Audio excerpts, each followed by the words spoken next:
menjelaskan tentang definisi dari biaya mutu. Mutu bila didefinisikan ke dalam bahasa bisnis adalah kemampuan suatu produk atau jasa untuk memenuhi atau melebihi harapan konsumen. Definisi yang lebih rinci dari mutu suatu produk dan jasa adalah keseluruhan gabungan karakteristik produk dan jasa dari pemasaran, rekayasa, produksi, dan pemeliharaan yang membuat produk dan jasa yang digunakan memenuhi harapan-harapan pelanggan. Mutu didefinisikan sebagai kepuasan guna yang lebih berorientasi pada konsumen, barang, jasa, keamanan, dan kenyamanan dalam mempergunakan serta memenuhi selera. Dari beberapa definisi di atas, maka dapat disimpulkan biaya mutu adalah keseluruhan ciri atau karakteristik produk atau jasa dalam tujuan untuk memenuhi kebutuhan dan harapan-harapan pelanggan. Baik, di sini saya akan menjelaskan materi selanjutnya jenis-jenis biaya mutu. Biaya mutu dapat dikelompokkan ke dalam 3 klasifikasi besar. Yang pertama, biaya pencegahan atau preventif adalah biaya yang terjadi untuk mencegah terjadinya kegagalan produk. Biaya pencegahan adalah biaya yang dikeluarkan untuk mendesain produk dan sistem produksi bermutu tinggi, termasuk biaya untuk menerapkan dan memelihara sistem-sistem tersebut.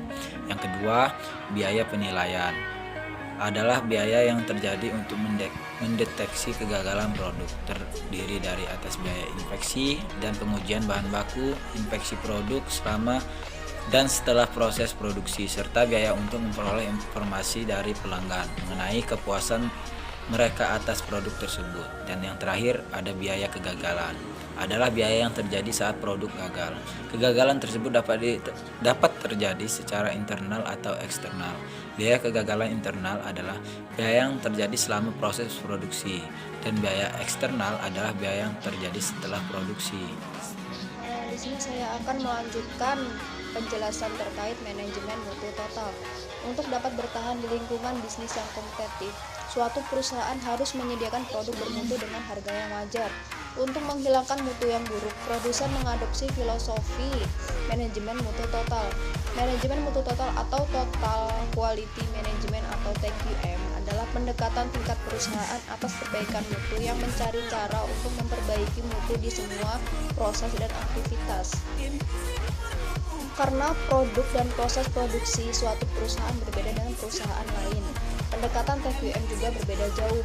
Namun karakteristik berikut bersifat umum untuk semuanya. Tujuan perusahaan atas semua aktivitas bisnisnya adalah untuk melayani pelanggan. Karyawan diharuskan untuk mengidentifikasi pelanggan mereka, serta menentukan kebutuhan dan prioritas pelanggan tersebut melalui proses interaksi dengan mereka. Secara internal, proses ini dapat diartikan sebagai produsen dari produk atau jasa bertemu dengan pengguna. Secara eksternal, hal ini membutuhkan riset pasar dan umpan balik dari pelanggan. Manajemen puncak memimpin secara aktif dalam perbaikan mutu atau komitmen dan keterlibatan manajemen puncak diperlukan untuk menyediakan arahan dan untuk memotivasi karyawan di semua tingkatan agar bekerja sama guna memperbaiki mutu produk. Semua karyawan terlibat secara aktif dalam perbaikan mutu. Memperbaiki mutu adalah suatu cara menjalankan bisnis yang berlaku bagi setiap bagian dan setiap tingkatan di perusahaan. TQM mengharuskan keterlibatan aktif dari seluruh karyawan di semua tingkatan untuk terus-menerus secara aktif mencari cara guna memperbaiki mutu dari proses-proses yang ada di bawah kendali mereka masing-masing. Perusahaan memiliki sistem untuk mengidentifikasi masalah mutu, mengembangkan solusi, dan menetapkan tujuan perbaikan mutu.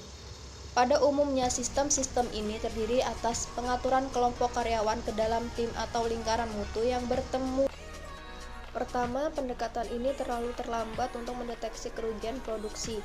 Jika cacat terjadi di awal produksi, biaya yang ditambahkan ke produk yang defektif tentu saja merupakan kerugian. Pendekatan ini bergantung kepada jumlah persediaan yang besar, guna memastikan adanya unit yang baik dalam jumlah yang mencukupi. Padahal persediaan yang besar itu biayanya mahal. Hal ini menyebabkan penggunaan yang tidak efisien dari sumber daya produksi dan terbuangnya bahan baku serta tenaga kerja secara teratur untuk mendiskusikan masalah mutu. Perusahaan menghargai karyawannya dan memberikan pelatihan terus-menerus serta pengakuan atas pencapaian. Bahkan di perusahaan yang sangat terotomatisasi sekalipun, sumber daya manusia merupakan aktiva perusahaan yang paling berharga karena manusialah yang melakukan perencanaan, desain, dan pengaturan peningkatan mutu secara berkelanjutan. Cara yang terbaik untuk mengurangi biaya mutu total adalah untuk mengurangi kondisi kurangnya mutu. Secara historis, perusahaan menyelesaikan masalah mutu dengan strategi produksi besar dan inspeksi. Idenya adalah untuk menghasilkan produk dalam jumlah yang besar sedemikian rupa sehingga berapapun jumlah unit yang ditolak di akhir proses, perusahaan memiliki cukup unit yang baik guna memenuhi permintaan. Pendekatan ini memiliki beberapa kekurangan, meskipun beberapa dari inefisiensi dan pemborosan ini dapat dihilangkan dengan mempersari inspeksi, biaya inspeksi mahal, dan tidak memberikan nilai tambah bagi produk. Kedua, besarnya biaya dari kerugian produksi ini jarang sekali diukur. Biaya bahan baku sisa, barang cacat, dan pengerjaan kembali dari sistem mutu yang seperti ini dipandang secara umum sebagai bagian dari biaya produksi normal. Konsekuensi biaya-biaya ini sering kali diabaikan, sehingga memicu atau paling lambat tidak menekan pemborosan. Konsep perbaikan mutu yang berkelanjutan berbeda secara substansial dengan konsep optimisasi yang biasanya diterapkan oleh perusahaan Amerika. Optimisasi adalah pendekatan statis guna menemukan solusi terbaik, laba terbesar, atau biaya terkecil dalam sekelompok batasan yang tetap. Tetapi konsep perbaikan mutu yang berkelanjutan menganggap bahwa batasan berubah dengan berjalannya waktu, sejalan dengan perubahan dalam teknik, praktek, dan kebutuhan pelanggan. Inti dari konsep ini adalah gagasan bahwa kondisi ideal bukanlah sesuatu absolut yang dapat diketahui, tetapi kondisi tersebut berubah sebagai akibat dari usaha yang terus-menerus dari individu-individu yang bekerja sama guna memperbaiki produk. Biaya mutu bagi kebanyakan perusahaan cukup tinggi. Mengukur dan melaporkan biaya mutu yang cukup tinggi akan menarik perhatian manajemen puncak. Pada saat yang sama, biaya itu akan memberikan insentif besar bagi perbaikan. Pelaporan biaya mutu juga memberikan arahan dengan mengindikasikan kesempatan-kesempatan untuk perbaikan yang substansial. Kebanyakan dari biaya kegagalan berbagai macam produk dapat diukur dan dilaporkan setiap periode. Biaya kegagalan dapat disebabkan karena bagian-bagian tertentu bermutu rendah dari pemasok, mesin yang usang, desain produk yang buruk, atau faktor lain di luar kendali manajer pusat biaya. Meskipun demikian, laporan terinci memberikan cara untuk mengidentifikasi masalah mutu yang harus diperhatikan oleh tim mutu yang terdiri atas karyawan dari area-area yang terpengaruh. Sekian penjelasan dari saya. Akan menjelaskan materi tentang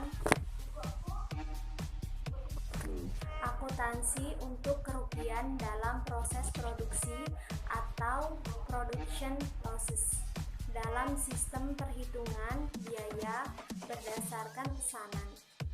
Kerugian produk di sistem perhitungan biaya berdasarkan pesanan termasuk biaya bahan baku sisa, biaya barang, dan biaya pengerjaan kembali atas barang cacat. Akuntansi untuk bahan baku sisa atau scrap. Bahan baku sisa terdiri atas serbuk atau sisa-sisa yang tertinggal setelah bahan baku diproses.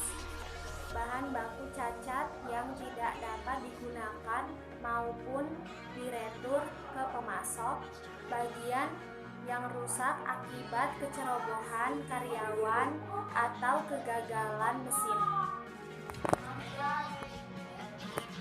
Jika bahan baku sisa memiliki nilai bahan baku sisa tersebut sebaiknya dikumpulkan dan disimpan untuk dijual ke pedagang barang bekas.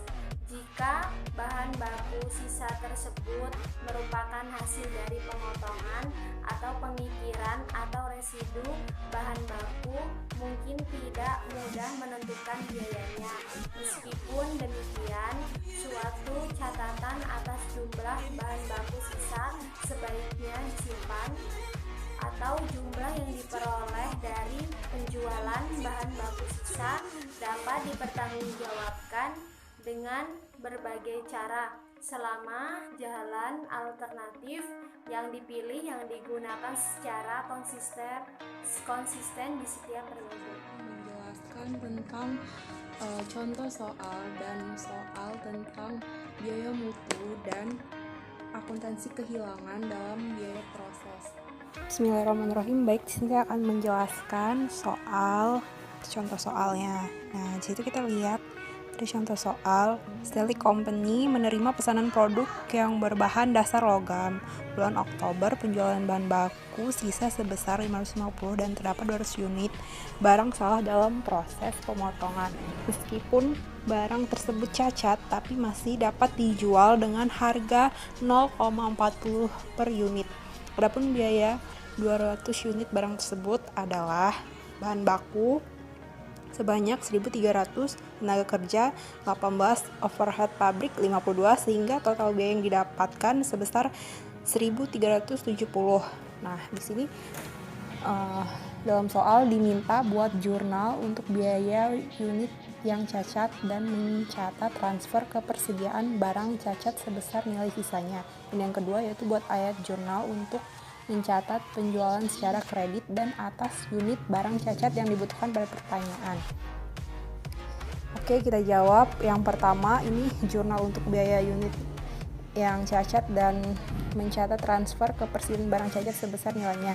Yang pertama ini persediaan barang cacat sebesar 80 ini dari tenaga kerja dan overhead pabrik ini ditambah, dan karena di sini jumlah total biayanya 1.370, jadi persisa barang dalam prosesnya itu 1.370 dan selisih dari barang dalam proses dan persediaan barang cacat itu berarti 1.290. Nah, di sini persediaan barang cacat ini di debit dan pengeluaran overhead di debit serta barang dalam proses di kredit. Yang kedua yaitu piutang usaha. Piutang usahanya sebesar 630 debit dan penjualan bahan baku sisa 550 serta persediaan barang cacat 80 di kredit. Oke, itu saja contoh soalnya. Terima kasih.